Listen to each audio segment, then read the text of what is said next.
Apple ഓറഞ്ചോ ഞങ്ങൾക്ക് വേണ്ട.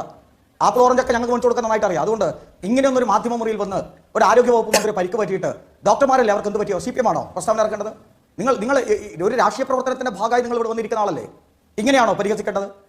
ഒരു അപകടത്തിൽ പറ്റിയാൽ അത് ആരും ആയിക്കോട്ടെ, അത് മന്ത്രി ആയിക്കോട്ടെ, ഒരു വ്യക്തി ആയിക്കോട്ടെ, അവരൊരു മാനുഷികമായ പരിഗണന കൂടി കൊടുക്കണ്ടേ നിങ്ങൾ? ഈ അത് വഴിയേ അറിഞ്ഞോളൂ. നമ്മൾ ഈ ചരിത്രം എന്ന് പറയുന്നത് എപ്പോഴും നമുക്ക് മുന്നോട്ട് നടക്കാൻ ഒരു ഊർജ്ജമാണ്.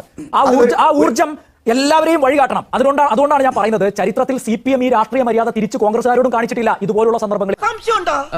അത് ഒന്ന്, ബഹുമാനപ്പെട്ട ഇന്നത്തെ മുഖ്യമന്ത്രി പിണറായി വിജയന്റെ മാതൃകയാണ്. ഉമ്മൻചാണ്ടി ഹോസ്പിറ്റലിലായിരിക്കുമ്പോൾ പിണറായി വിജയൻ പറഞ്ഞ വാക്കുകൾ നമുക്കൊന്ന് കേൾക്കാം. നെഞ്ചിന് കൊണ്ട ആ കല്ല് അവിടുന്ന് നേരെ തെറിച്ചു അടുത്ത ഗ്ലാസ്സിലേക്ക്. ആ ഗ്ലാസ് പൊട്ടി, കല്ല് പുറത്ത്. എന്റെ ഉമ്മൻചാണ്ടി, അതൊക്കെ വിശ്വസിക്കണമെങ്കിൽ പരമ മണ്ടന്മാരാവണ്ടേ നമ്മൾ? ആർക്കെങ്കിലും വിശ്വസിക്കാൻ കഴിയുന്ന കാര്യമാണോ അത്? എന്തിനാണ് ഇങ്ങനെ ഒരു പച്ചക്കള്ളം അവതരിപ്പിച്ചത്? അസാധ്യമായ ഒരു കാര്യമാണ്. ഉമ്മൻചാണ്ടിയുടെ തൊലിക്കട്ടിയെ പറ്റി ഞങ്ങളൊക്കെ പണ്ട് പറഞ്ഞിട്ടുണ്ട്. പക്ഷെ നെഞ്ചിന് ഇത്ര വലിയ ഈ ലോഹക്കൂടുണ്ടെന്ന് ഞങ്ങൾ ആരും ഇതേവരെ മനസ്സിലാക്കിയിട്ടില്ല. ഇപ്പൊ ഉമ്മൻചാണ്ടി പറഞ്ഞപ്പോഴാണ് മനസ്സിലായത്. കല്ലിങ്ങനെ വന്നാൽ ഇവിടെ കൊണ്ടാൽ ഠെം ജലി തെറിച്ച് അടുത്ത ഗ്ലാസ് പൊട്ടത്തക്ക രീതിയിലുള്ള ഒരു ലോഹക്കൂടാണ് ഇവിടെ ഉള്ളത് എന്ന് ഞങ്ങളാരും മനസ്സിലാക്കിയിരുന്നില്ല.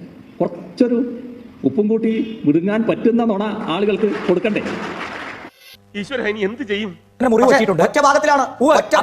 അദ്ദേഹത്തിന്റെ നെഞ്ചും കൂടെ എന്താണ്, ലോഹമാണോ എന്ന് പിണറായി വിജയൻ ചോദിക്കുന്നതിൽ പരിഹാസമുണ്ടോ? ഞാൻ എന്റെ സംശയമാണ്, കേൾക്കുന്നവന്റെ യുക്തിക്ക് വിട്ടുകൊടുക്കുകയാണ്. പരിഹാസമുണ്ടോ അതിനകത്ത്? അല്ല, കറക്റ്റാണ് ശ്രീ റാഷിദ്. അത് തന്നെയാണ് പിണറായി ചോദിച്ച സംശയം. അത് തന്നെയാണ് ഉമ്മൻചാണ്ടി അന്ന് കോടതിയിൽ കൊടുത്ത മൊഴിയും. കാരണം എന്റെ നെഞ്ചിൽ കൊണ്ട കല്ല് പോയി ഗ്ലാസ് പൊട്ടിയിട്ടില്ല, അതേ ചോദിച്ചുള്ളൂ. അന്ന് കോൺഗ്രസിന്റെ ഓരോരുത്തരും ഓർമ്മ ശരിയാണ് ഉൾപ്പെടെ പത്രസമ്മേളനം നടത്തി പറഞ്ഞത് ഉമ്മൻചാണ്ടിയുടെ നെഞ്ചിൽ കൊണ്ട കല്ല് പോയി ഗ്ലാസ് പൊട്ടി. അതിലാണ് പിണറായി ചോദിച്ചത് അതെന്താ ഇതാണോ എന്നുള്ളത്. അന്ന് ഉമ്മൻചാണ്ടി സാർ തന്നെ ഇവിടെ പറഞ്ഞു.